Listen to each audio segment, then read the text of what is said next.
there were a lot of times in my life where I couldn't understand why things were happening to me the way they were or why people did what they did to me. And at the end of the day, sometimes there's no explanation except for they just wanted to. And having to come to terms with that and realize like, okay, so I didn't mean as much to them as I thought I did, but not letting that swallow you whole. There were a lot of times where I was like, am I the problem? Am I the problem? When I say perseverance, it's not allowing them to change who I am just because of what they did to me. Okay. Hey, everyone. Welcome back to another Bridge the Gap podcast episode. My name is Lauren. And I'm Scott. Sorry. Hey. You act like we haven't been doing this for like weeks on end and know what's happening. I know. Sorry. Well, last week, we had a little fun with me interrogating my dad, putting him on the spot with quite a few things, and you guys seem to respond to that well. So we'll kind of keep that up this week. I think my dad's got a few questions for me, and then we'll just start going back towards just, Dad and I shooting the weekly and just having a conversation. Nothing too structured or heavy unless someone suggests something or we have an idea of something that needs to be talked about and stuff like that. But other than that, how have you been, Dad?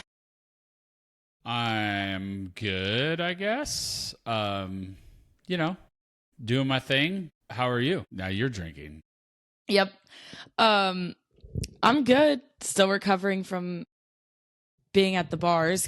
Not like physically, just vocally. And it's not even like Mom was like, I can't believe that happens every time you drink. And I'm like, it's not when I drink. It's when I'm out because the bars are so loud. You have to reach a new level of yelling to be able to talk to each other. Yeah, I think we said it. Didn't we say it on a couple episodes where we went down and saw you and went out to a bar and I said I never felt so old in my entire life? Yeah. Dude, it is crazy. So I know I'll be asking you a ton of questions, but this is good for me to share, I think, especially for you to understand. What's so weird about getting older is all the cliches that you hear about are totally true, right? Like you don't feel older. Like my brain still computes and processes things that I have for the last 20 years, right? I'm not going to say like I was when I was your age because there is some growth in your 20s and I didn't have kids until which obviously I was 29. So I think my brain still kind of works post 29, right? So 20 years. And when I look in the mirror, what I see in the mirror is not what is seen when I see pictures of me, which I think is true for everybody. We all see each other and see ourselves a little different. But man, that night made me feel old as all. It's just so weird. But anyway, the bars mess you up. Yeah, I can't speak for like 24 hours afterward. It's brutal. I don't know.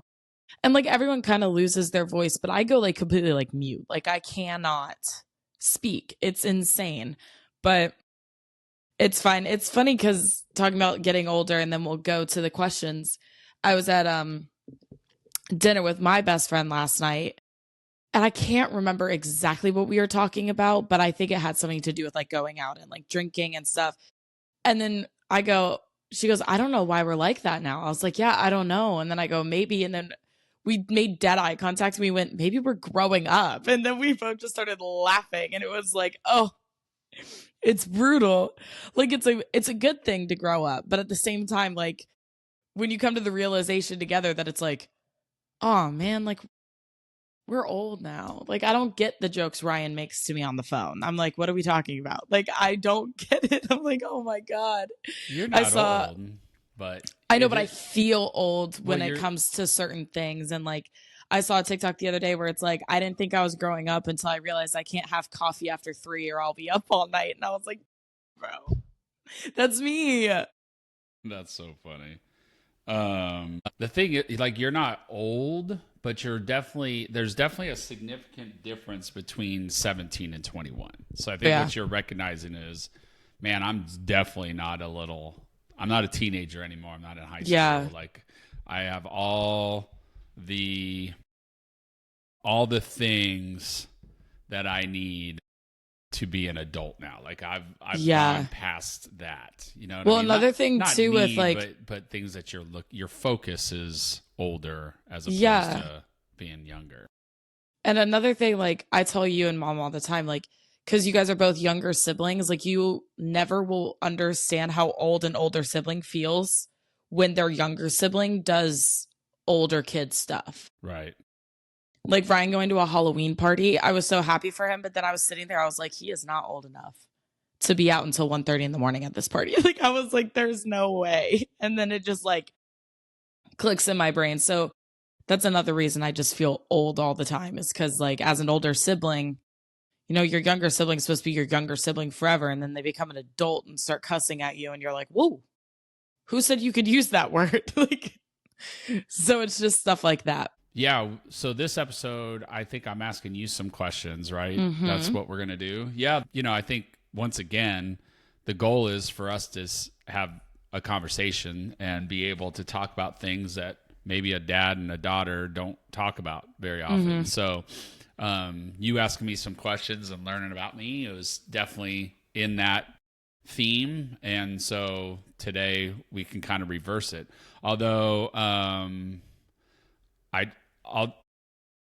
although my questions aren't going to be like yours because it's dad to a daughter, right? So I do have some good questions though, I think. Scared. There's no reason to be scared. Okay. So when you think about growing up in our family, what's your fondest memory of growing up? He goes, I'm not going to get as deep as you went. And then hits like the most deep. That's not deep. It's, you grew up with us. You lived with us for 20 years Yes. of your 21 years, if you take out the times you've been away at school. So of all the things we've done as a family, trips and stupid movie nights and playgrounds and everything else in the world, God. What when you like close your eyes and think about your childhood, what's one of the first memories that sticks out that has to do with the family, not with your friends and all that? Yeah. With the family, honestly, like my fondest memories are when we would just have like just a good Saturday. And what I mean by that is like mom was like making breakfast, Ryan and I were playing in the playroom, and like you and mom were laughing in the kitchen. And then like we'd go shopping and everyone's just goofy and like having a good time. Those are my fondest memories of when we were just having fun. Okay. But like certain things that I miss from childhood too is like, this is hard to say because I don't want it to come off wrong. However, I do get nostalgic of when it was just the four of us. Because like for my entire childhood, it was just the four of us on Thanksgiving, Christmas, Easter. And I'm beyond grateful that I do have family out here now that can be a part of those like big life journeys.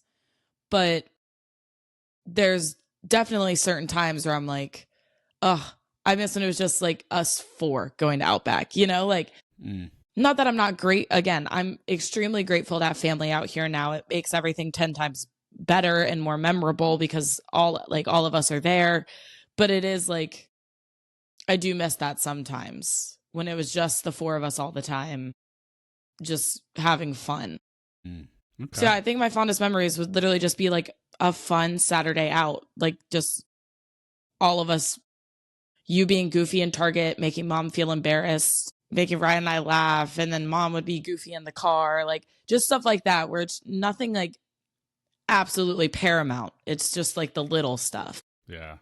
It is crazy because, you know, the hardest part about being a parent is having your kids grow up. I mean, obviously we're extremely fortunate that our kids are growing and healthy and all that stuff. So I don't want to take away from that. But like every day I get an email from Windows about all my memories, picture memories, right? And then Facebook has memories, and, you know, everything is constantly flashing at you about what used to be, you know, nostalgia. what I mean? Yeah. Yeah. So it's, so no, it's good.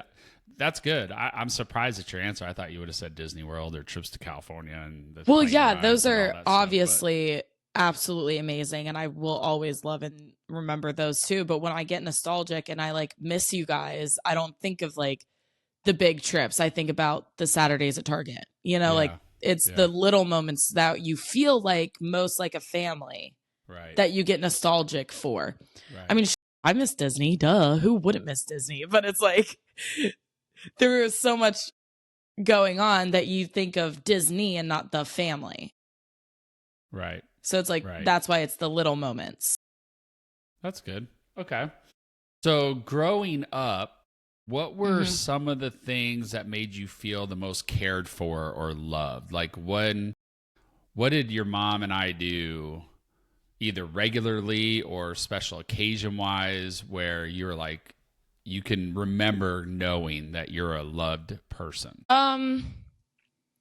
The fact that you guys always went really above and beyond to celebrate our birthdays really did something because like now growing up, I really love birthdays and I love celebrating other people's birthdays. And a lot of people really don't understand why I love it so much. And I really think it's because you guys just took the time to make them special and make us like make a big deal of the fact that we were born, which is what birthdays are for. And whatever we wanted birthday party wise, you guys made sure it happened. Mom was insane with cakes, with decorating. You were always making sure that everybody was happy, taken care of, cooking the food, like that kind of stuff of just feeling appreciated growing up and like seen and recognized. As I got Okay. older, it was the welcoming of mistake making, if that makes sense. Mhm. I've always put a lot of pressure on myself to be like the kid no one has to worry about. Like, I don't need help. I can figure it out, blah, blah, blah. And then I hit a part in high school where I was like, I've hit a wall. Like, I don't know what to do. And then you guys would be like, it's okay, make a U-turn. Let's figure this out. You made a mistake. We'll figure it out, So as I got older, it was the acknowledgement that like you can make mistakes and it's okay. Mm. Okay. Cool. That's good. I'm glad you feel Yeah. that way. Thank you. It's one of the hardest things to do is to allow people to fail that you care about, right? Yeah. Even as a quote unquote boss, allowing your managers to fail is hard, right? And you want, Yeah. but they need to learn, just like with you. Like you have to fail in order Yeah. to learn. Too many times, I think people try to prevent failure, and then that just doesn't help anyone grow because you don't learn anything from always being given, And always what I mean? winning. Yeah. So cool. All right. So fondest memory, feeling loved.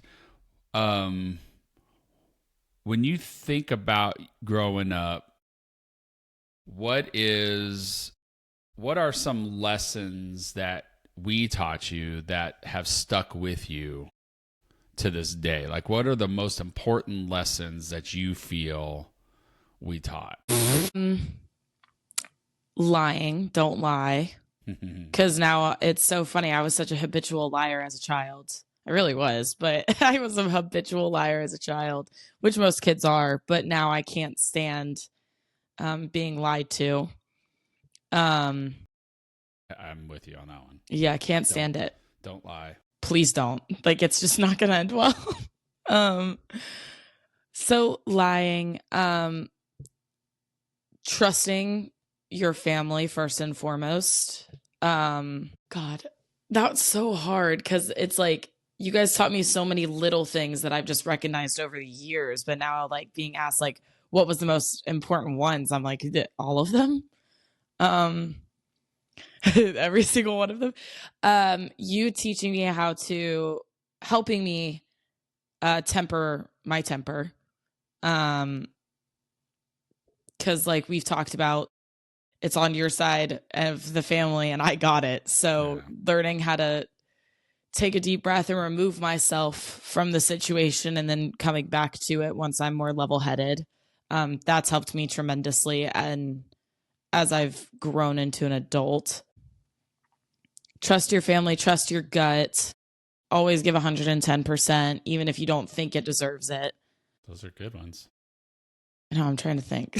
Well, the good thing is you lined up with what I hoped, right? Because Yeah. I always wanted, your mom and I were very driven to raise you to have honesty, integrity, work ethic, good communication, recognize that you have faults and work on them. But man, I'll tell you, in this day and age, you go into something and give 100%, not even 110. You do 100%, and you're already light years ahead of a lot of your competition. So before I move on to like another type of topic with you, what are you most proud of yourself and what you've accomplished so far in your life? Like what's something that you're proud of yourself about? Persevering. There were a lot of times in my life where I couldn't understand why things were happening to me the way they were, or why people did what they did to me. And at the end of the day, sometimes there's no explanation except for they just wanted to. And having to come to terms with that and realize like, okay, so I didn't mean as much to them as I thought I did, but not letting that swallow you whole. Because I mean, like, you've been there through all of those situations. I'm sure you have every single one on the top of your head as I'm saying it. Mm-hmm. There were a lot of times where I was like, am I the problem? Am I the problem? And am I the problem? And in certain situations, yeah, I was, but I was able to address that and persevere. When I say perseverance, it's not allowing them to change who I am just because of what they did to me. There were some things that happened, like I said, that I needed to work on. Like my temperament was a big thing. And I worked on that, and I'm a better person because of it. But some of the things I still to this day don't think I deserved to have happened to me. But they won't ever see me crumble because of their words or their actions or what they did, because I will persevere and I will move on. And that's just something that I'm super proud of myself, of not just losing myself in the sorrow and the depression and the what ifs and whys. Because sometimes you're not going to get a why and you have to move on without it. So you just got to keep on keeping on and trust yourself. Yeah, no, that's good. I mean, that's a good thing to be proud of, because not many people at your age can understand that. You know, I still struggle with it. Like, but I've read something or heard something or whatever where it said, you have no right to know what people think of you. It's none of your business, right? You just have to focus on who you are and do your best. And so, that's something that I think I've told you before. And I still struggle with it sometimes. I'll walk through the neighborhood and see somebody. I'm like, I wonder what they're, like Yeah. I think some of it's human nature. But at the end of the day, if you have good intentions and you're a good person and people don't see that and jump on other things, then you just have to find another way through it. It's just, what are you going to do? There's nothing. And what I'm finding is no matter what you do to combat what that opinion is, it's never going to change it, right? So, so it's good that at your age you understand and appreciate that, and that you can ground yourself in knowing. And it doesn't mean we don't make mistakes. I'm sure there's people that don't like me and I earn it. Yeah, 100%. I'm sure. I am 100% sure that I've done something too.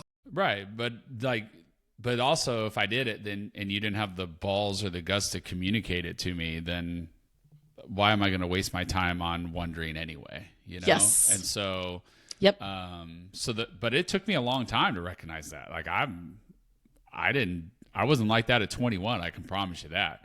Well, I mean, I didn't care about what anybody thought of me at 21, to be truthful, but then you evolve and change. So no, that's a good one. All right. So when you think of your life, Where do you think you'll be in 5 years? You'll be 20, you'll be 26. Which is sickening to me. I don't know. What's funny is, when I was a kid, I was a really big dreamer, and I always wanted to be the next biggest thing in whatever I was interested in the moment. But now I've just kind of like, I'm not a big dreamer anymore, not in the sense that like my humanity, my soul has been killed. Like it's just been lost to no. I've just become a little bit more of a realist. So when you ask me a question like that, I automatically go, well, I hope I'm just happy and healthy. Like that's where my brain goes. I'm like, I hope I'm happy wherever I am. I hope I'm healthy. I hope I keep my two greatest best friends. I hope they're still by my side. I hope my family's happy and healthy. Like that's where my brain goes. I don't know where I'll be. I don't know. It's weird. I can't even see myself there. You know what I'm saying? Like after I turned 18, there was no longer I can see myself there. You know what I'm saying? Like I can picture myself at that age. Yeah. Ideally, and the biggest dream for me right now, honestly, for 26 is to be in a committed relationship with someone that I can see myself spending the rest of my life with. That's my dreamy answer. Okay. Because I want a family. I want kids. So it'd be nice by that point to have that kind of like in the near future. How many kids do you want? 3. Why? Don't know. I've always wanted 3. Like back in 3rd grade when I first started writing stories, if it was a family, it was always mom, dad, older brother, twin daughters, dog. That has been my like staple forever. And I don't know why 3, because my best friend's in 3 and she'll talk about all the time how she wishes there was either one less or one more. So well, she's in the middle too. Yeah. And so I don't know, but always 3 max, I think. Okay. But I don't want to have just one child. No only children. Yeah. No offense to only children out there, but yeah, I was the same way. I didn't want just one. No. Siblings are like essential to a person's growth. I think so. Now listen, there's a lot of single child people that are very successful and well adjusted and all that stuff. So I'm not gonna generalize in that area, but I agree. I think having a sibling teaches you a lot about life. Yes. It does. Even when you're little and you don't even know that you're learning about life, but watching a parent discipline your sibling differently from you, or you're the younger one watching going, oh, I'm not doing that. Like you learn lessons, like the first child is always the guinea pig. It's it's definitely cool. So speaking of being married or having a good partner and having 3 kids, what are your wishes for a partner? Like what qualities, what career, or what type of home? I mean, like what are all, because it's, when you think of that future with 3 kids and the married and the dog and happy and healthy, well, you have to have a partner with that. So what are your wishes in all of that with that? Okay. So, which we've never talked about this before. Like I never talked to you about what you look for in a guy. No, that's actually crazy. So like when I see that idealistic future, right? In the South, I want to be living in the mountains on some kind of land so that my kids and pets and whatever have like space to run around and like do stuff. But I also just love the mountains. I love mountain culture. So, and I'm a cold weather person, so it just works out well for me. In a partner, I don't really have like an ideal job. Just if you're hardworking in it, then that's fine by me. As long as you're not like a male stripper, that's fine. But I think quality wise, honesty, like integrity, I guess I should say, devotion to what you're doing, to the marriage, to your role as a father. Someone who actually wants to be a dad, not just say they're a dad. That's a big thing, because a lot of guys I feel like are like, oh, I want kids, and then they get them and then they expect the mom to just take care of everything and they just get to be the fun sidekick. And it's like, no, you also have to get up in the middle of the night to change the diaper. Okay. So People that actually want to be a dad. Loyal, very loyal. I want somebody. This is entirely idealistic and so woman of me, but I want him to like kiss the ground I walk on. Like I need you to be so loyal that the thought of another woman disgusts you, you know? But loyal at the end of the day, respectful, very respectful to my family, especially because family's huge to me. Appreciative and funny and caring and romantic and all those basic ones. But like, if you can't make me laugh, then like, we're not going to work out because I love to laugh and I make a lot of jokes. So if we can't fake argue at each other, like just banter, then it's not going to work out because I need someone that's going to like keep up with my banter level. Yeah. That's good. I think those are the ones off the top of my head. That's a lot.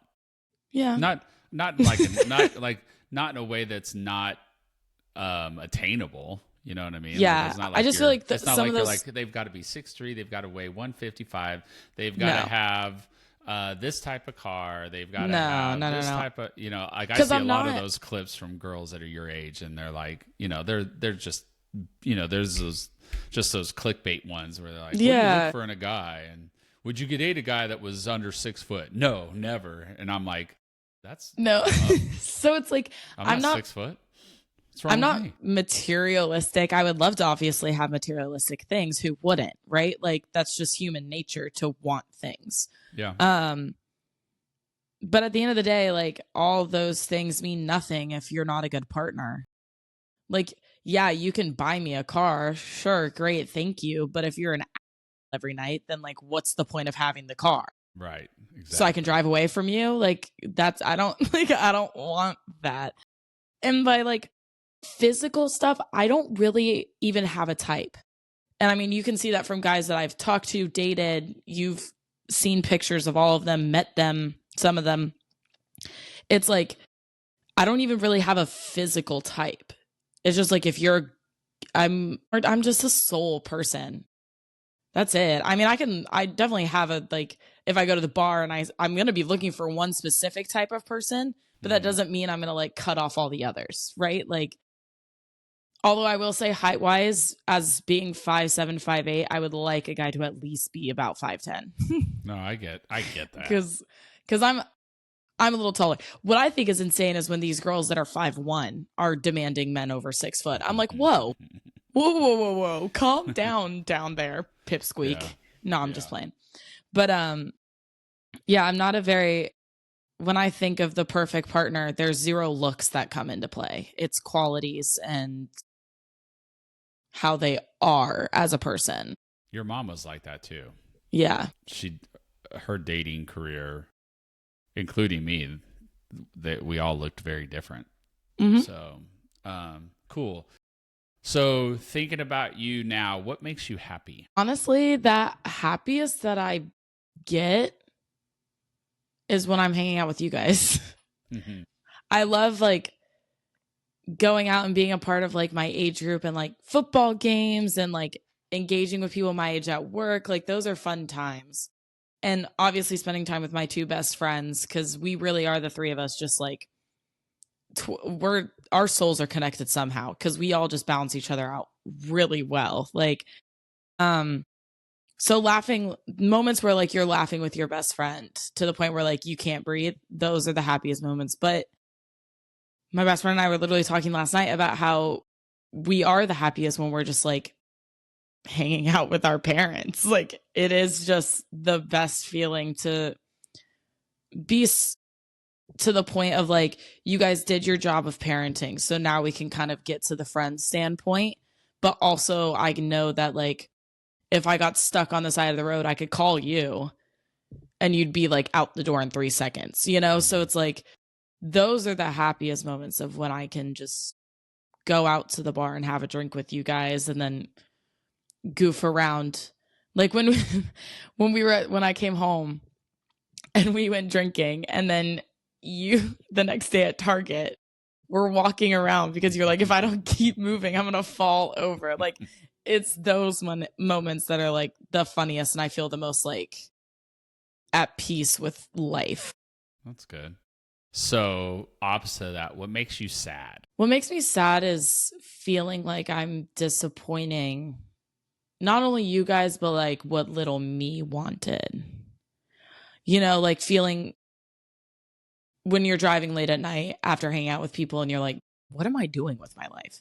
Like, am I even in the path that I want to go on? Like, what am I doing? Do I need to do this? Do I need to do that? Like, those are the moments, that just uncertainty of everything. And then feeling like, okay, well, if little Lauren was sitting in the back seat right now, would she tell me I'm being a dumbass?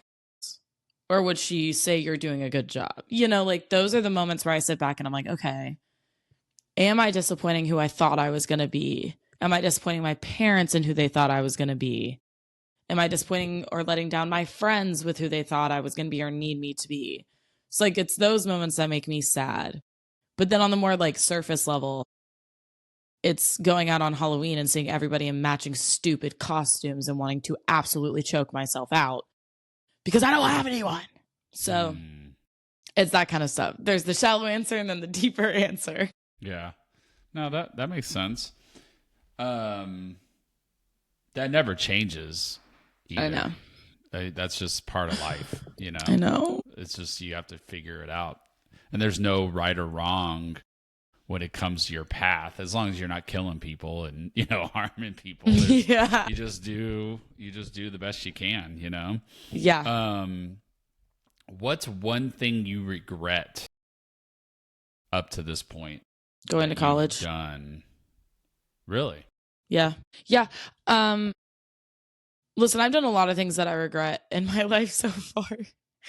Or I guess not a lot, because I'm only 21 and I'm not that bad of a kid. But I mean, stealing from the book fair and your guys' wallet for about 3 months, I probably regret a little bit. Yeah, that was not a good one. That was not a good one. That's a good thing to regret. I do regret that. How funny though that like one of the biggest things for my childhood is just because I like to read. Yeah. I like to read. It got me in trouble. So you stole books. Good. Well, mom only gave me like $15 to work with. Okay, like I had books to. are like $1.50. Like we gave you at the little book fair in elementary school. They're full price. Yeah, it's a ripoff. Yeah, so I found other ways to get what I wanted. Get me in trouble, but I think that was pretty intelligent. Nah. Yeah, going to college. I think we've talked about this a little bit before about how they don't tell you that there's other avenues you can go. Yeah. You don't always need a college degree to be successful, especially not nowadays, which we've talked about as well. But yeah, going to college, I definitely would have taken more time to decide if that's really what I wanted to do. And what it would look like for me. Cause I like school, but I didn't like it this much. Like school is great, but like I don't think if I could go back to senior year in that 2-month period after applying to schools where I was like, do I even want to go? Which I didn't even voice to you guys that I was like, kind of didn't even want to go. Yeah. I would have told myself, I would pop into that bedroom and be like, yeah, go downstairs right now. I know it's going to be scary, but tell them right now, you don't want to go and you don't know what you're going to do, but you'll figure it out. Like, don't go. Yeah, probably going to college and not trusting my gut and investigating what other alternatives I could have had. Yeah. But also, like, I try not to beat myself up too much about it because, like I said, high schools don't. It's always just like, okay, well, now you're going to go to college. And it's like, I don't want to, you know, like it's not. Yeah. I'm listening. I don't have a lot of regrets, but one of them is, you know, I had your college plan, but then it relied upon a certain employer that I don't work for anymore. And I regret not having a backup plan to it because I certainly had the opportunity to make a backup plan where I wasn't relying on somebody else. I should have done something better for me to give you the more freedom. Yeah, but I mean, first time around, first time around, and I'm the first one in our family to have even gone traditionally. I mean, the core group of us. So it's like we're all learning and finding out. So yeah, I mean, I finished. It just took me a long time. Your sister, my sister, your aunt, and your uncle, they both finished. Your grandpa finished, and then oh yeah, well, I'm not saying no one finished, but like going straight out of high school to and a big SEC school, yeah, the whole thing, yeah. So, what scares you about the future? I think everything I've ever done to be for naught. Like for everything that I've ever wanted to do or be to just fail. And not like fail as in like I lose a job at some point, because everybody has experienced either losing a job or leaving a job and not having a backup plan.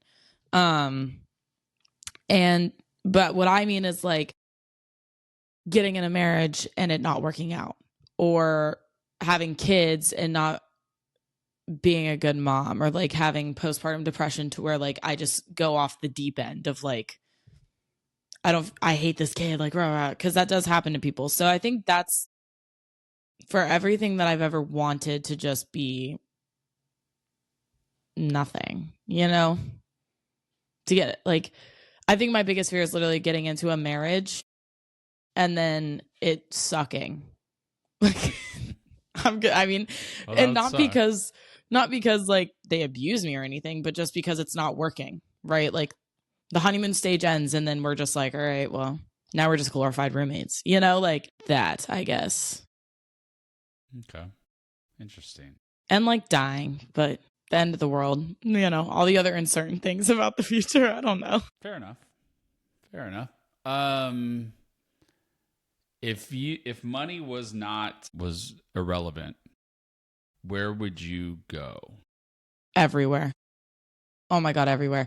I was just thinking about how like when we were talking about the college thing, how it would be like great to just take a gap semester and I could just go. Cause like we've talked about this. I've wanted to travel around Europe for years and years and years of my life. Every single time someone asks me, what do you want to do?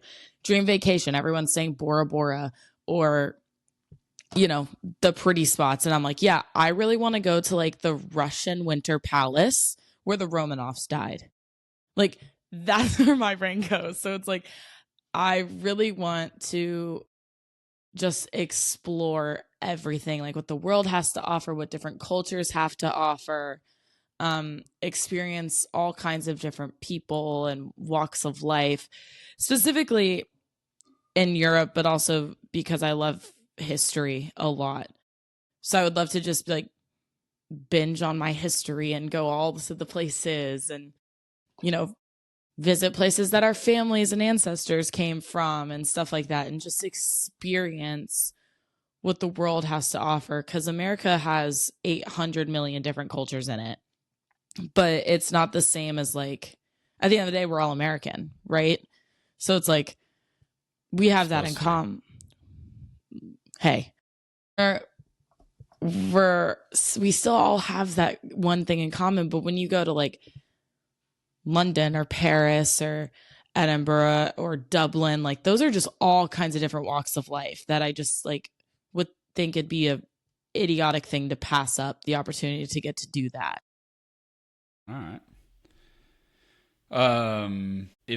If you could make as much money doing anything, let's say whatever, you could make $1 million being a construction worker or a doctor or everything in between, what job would you choose? Well, with my current skill set, stuff that I could actually do, that's hard because there's so many jobs in the world.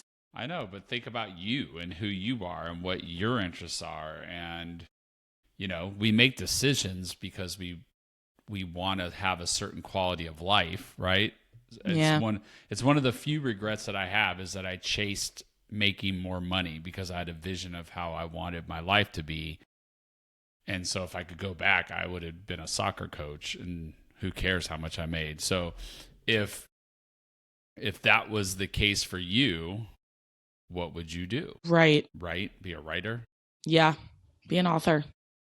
Because if I could sit comfortably and be able to like write things for people, but like that's a job. You're your own boss, really. I mean, you have to work with your publisher and stuff, but you write at your pace. Like you get to set when the book comes out and like all that kind of stuff. And you work for yourself, which is so fulfilling. And then you also get to experience life and not miss out on too much. So probably write because I've always loved it. It's just really hard to get started and then be successful enough to live solely off of it. So I think I would do that so that I could do what I like to do and not miss out on the big moments of life. All right.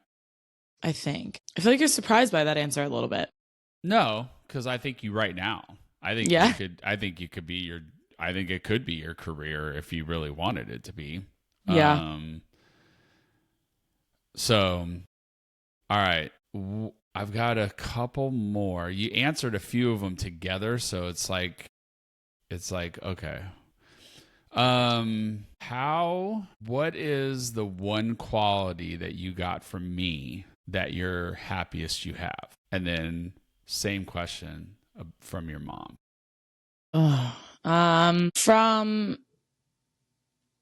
From mom, probably her compassion or her empathy. She's really good at allowing herself to feel things, which I still struggle with, but I can feel as deeply as I know she does, which is a blessing and a curse, but it's more a blessing than anything because you learn a lot from how you feel. Mm-hmm. So probably her compassion or her empathy for people. From you, I don't know, I immediately go to like your humor, but like that's something you kind of just shaped from me. So I guess your drive, probably your willing, like your absolute, not, I guess, unwillingness to just like stop and settle. You're always chasing the next best thing. But at the same time, I think there's positives and negatives to that because you never just sit the hell down. Which I have learned how to just sit the hell down. So yeah, it's hard for me. Yeah. So I think from you, your wittiness and your passion for more. And then from mom, her compassion and her empathy for people in life. I think that gave me a really good like blend of how to just navigate the everyday world. Cool. All right. I've got a couple more. Okay. And then we can be done. Okay.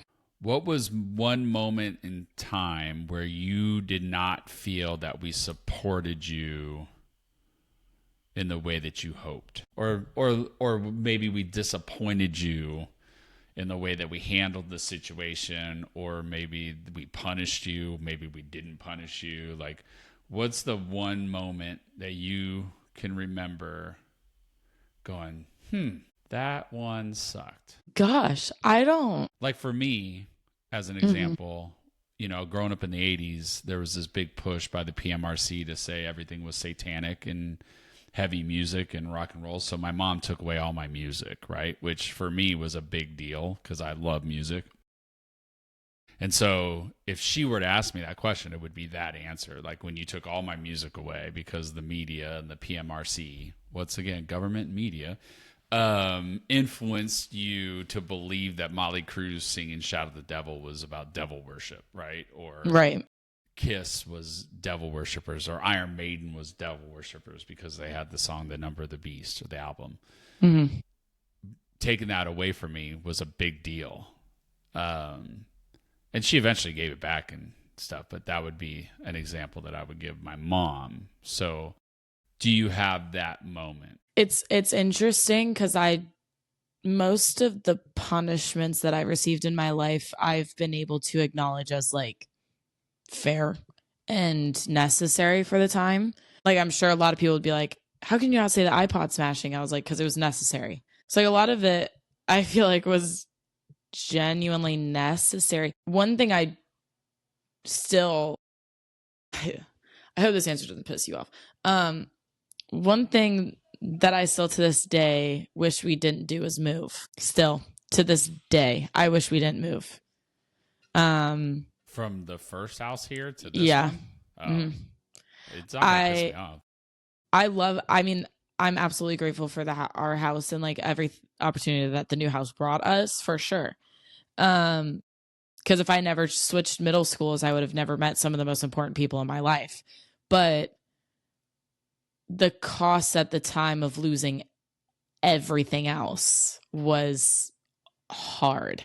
And I think it affected me more than I realized when I look back on it now. Like when I look back on it, yeah, it sucked and I was really sad, but I don't think I realized the gravity of the situation until after I graduated high school. So I think that would be the one thing where like I wish it didn't happen, but I'm not it's not that I didn't wish, not that I didn't wish it never happened, but like I wish I could have at least seen out the other house, if that makes any sense. Yeah. Number one, you're not going to piss me off. Number two, I'm not going to defend why we moved and disqualify why that was a big deal to you. I get it. Yeah. It's all good.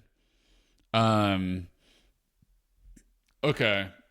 What do you like to do the most when you have free time? What's your favorite thing to do? Write or watch movies with my friends, probably. Or sometimes just taking alone time and like sitting in my room and watching something alone, or driving around and listening to music. I don't know. I feel like people always expect you to have some big grandiose answer to that. Like, I'm like, nah, I like to just kind of sit on my ass sometimes and do nothing. Sometimes I literally just want to sit on the couch and doom scroll. That's it. That's all I want to do. That's fine. But I guess favorite is just like, yeah, sitting with my friends watching a movie or watching something funny and having those moments. Like my roommate and I watch Dancing with the Stars together. Those are always fun to sit there and like just have that kind of experience. Yeah. All right. Last two questions. Well, three. I got three. What is in your heart right now? Like, what is the thing you care about the most? Like, what is right here consumes? Ryan, making sure Ryan's doing okay, because he doesn't talk to me as much because he's all old and busy and too cool for me. But just always making sure that he's doing okay and providing support when he needs me to support him. Other than that, London. That's a pretty funny answer. It started amazing, and then it went that way. That's so funny. All right. So how can we best support your goals and your plans? By just being like open to it, like just having the openness of being like, hey, I want to talk about this with you guys, and just like knowing that you guys are going to be open and able to hear it. Like when I told you guys for the first time, like, oh, I think I want to transfer, I was expecting it to be a little more shut off, a little more like, what the hell are you talking about? But you guys were just like, okay, so how is that going to look for you? Like that kind of just like, okay, we may not fully understand right this second, but like, we'll hear you out first, that kind of like support. Cause like, I remember when we first talked about it and I talked about how I didn't know if I was happy in Columbia and all that kind of stuff. And I was sitting on the floor of my bathroom in my apartment, literally crying because I wasn't scared to tell you guys because I thought you guys were going to say no, but it was like, it's a scary thing to make that big of a change and then ask for help with it. But like, I remember when you said, and if you even want to come home for a little bit, come home and we'll figure it out.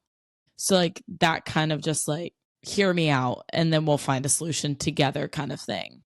That is the greatest way I think you guys can support me at this stage of my life. All right.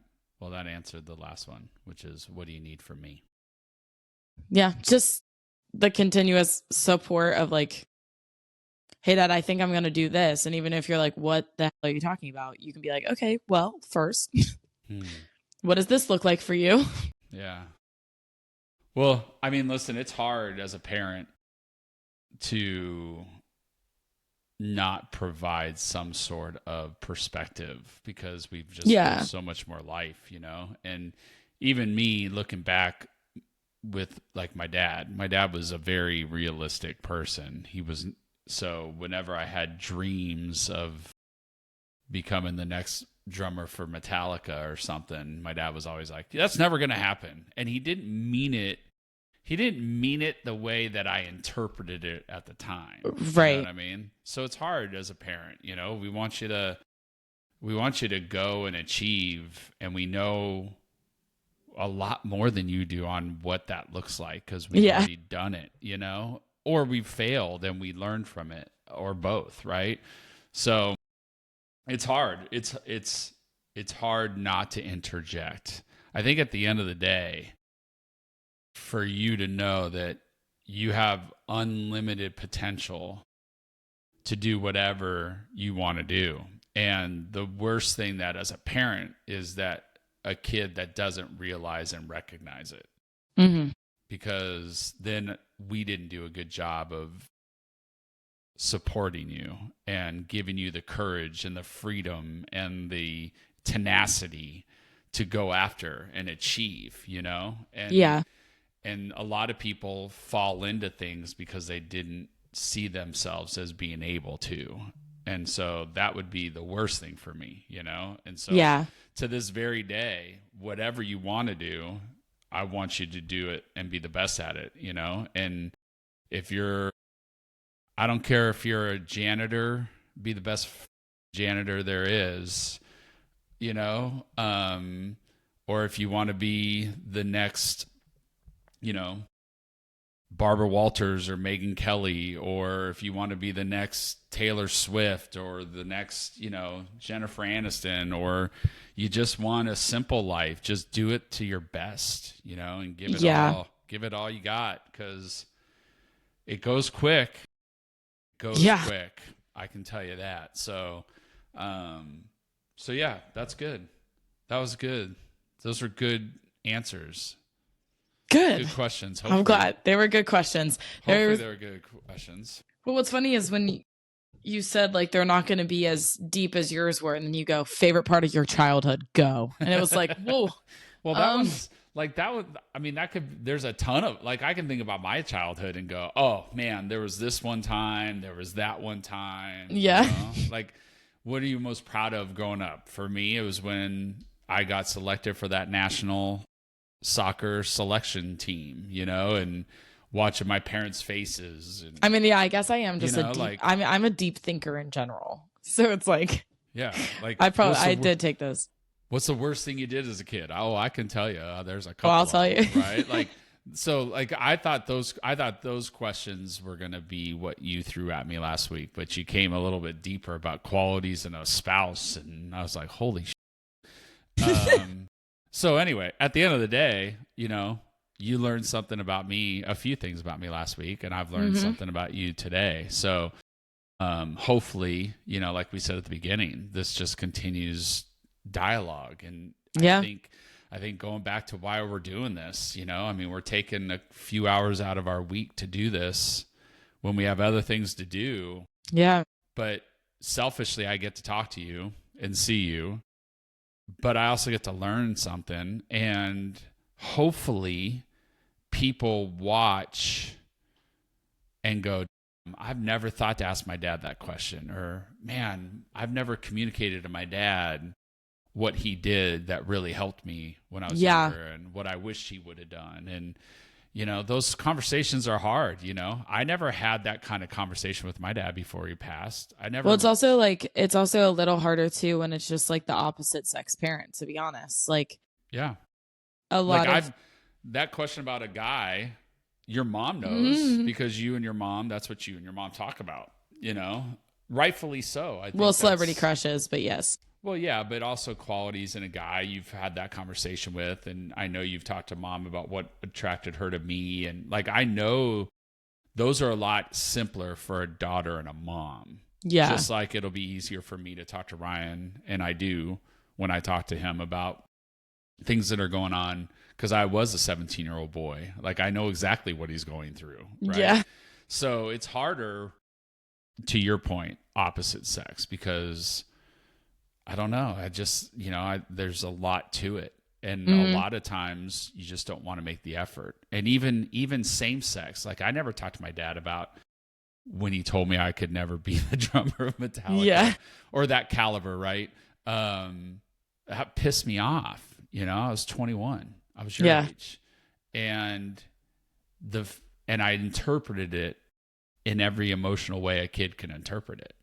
But I didn't ever talk to him about it later on in life because you just move on, Move on. Yeah. So I really appreciate these types of conversations because, 30 years from now when I'm 80 and you're 50 with your own family and done everything that I've done between your age and my age now, like hopefully we're still having these types of conversations. Yeah. Hopefully it never stops, I don't think it will either. Like you said, and like I've said, like we've all just been, our family's really good at talking to each other. We are all very close to each other. So unless like you hit like 70 and have a mental break where you just turn into a raging, well, I think everything will be fine. Yeah. Well, hopefully I win the lottery and I could be the drunk, fun grandpa. I'm just joking. I mean, I want to be the fun grandpa. Not really. Not having to work until all the way till retirement would be nice. Help that. Yeah. Yeah. So no, that's good. Cool. Good episode. Good episode. That was good. Yeah. We'll have to get like, I have to get out of this deep thinking brain space now because I have to go eat and get ready for a serving job. I know. I got to.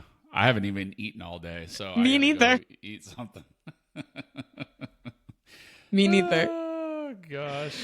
Well, all thanks right. everyone for tuning in to another episode, and we hope you guys enjoyed. And we'll see you next Thursday. Yeah. Thanks, everybody. See ya.